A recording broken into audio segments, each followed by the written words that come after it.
kematian itu tidak disebabkan karena kejadian-kejadian dunia yang mengiringi, baik kelahiran atau faktor cuaca atau pekerjaan dan sebagainya.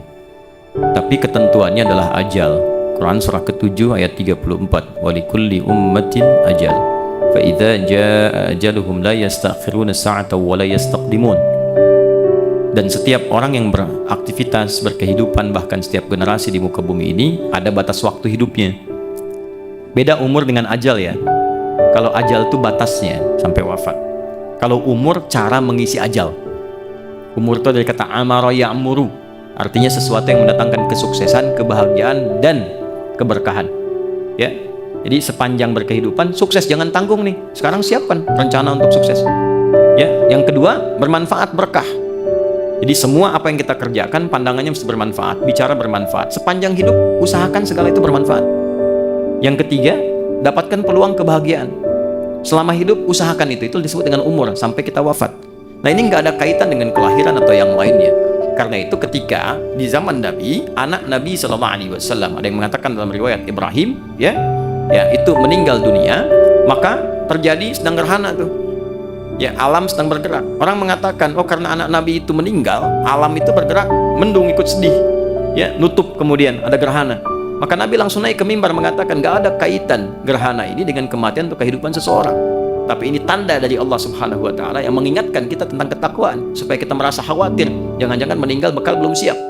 Maka diajak untuk sholat, untuk mengingat Allah Subhanahu wa Ta'ala. Maka memohonlah kepada Allah agar dijauhkan dari mitos-mitos yang demikian, supaya tidak menyemat kepada jiwa. Jadi kalau masih dalam pikiran, masih ada, itu konstruksinya berpikir. Tapi kalau sudah masuk kepada hati, itu dimainkan oleh setan. Ya, sehingga nanti digerakkan kepada faktor-faktor yang dilarang. Di antaranya syirik kecil. Ya, menghadirkan segala sesuatu ketetapan bukan karena Allah tapi karena fenomena.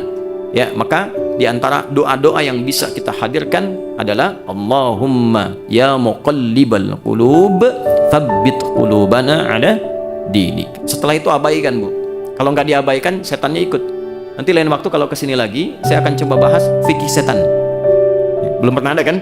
Ya, kajian fikih setan belum pernah ada kan? Ya, malaikat dibahas, setannya nggak dibahas kan? Bagaimana menghindarinya?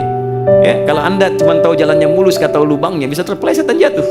Ya, setan yang paling pokok itu ada 9. Ya, malaikat yang pokok kan 10, ya kan? Setannya ada berapa?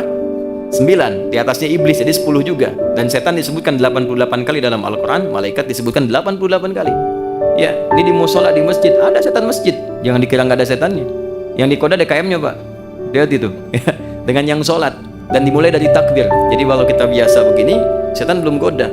Makanya fokus. Tapi begitu bertakbir, kata Nabi, dia akan berkata, fayaqulu udhkur kada, ingat ini, ingat itu. Maka orang yang sholat akan mulai mengingat apa yang tidak ingin dia ingat. Hatta la yash'ural musalli kam raka'atan yusalli, sampai dia tidak sadar berapa rakaat sedang menunaikan sholat. Setan di tempat kerja ada. Ada. Setan di pasar, di mall ada. Setan di rumah juga ada.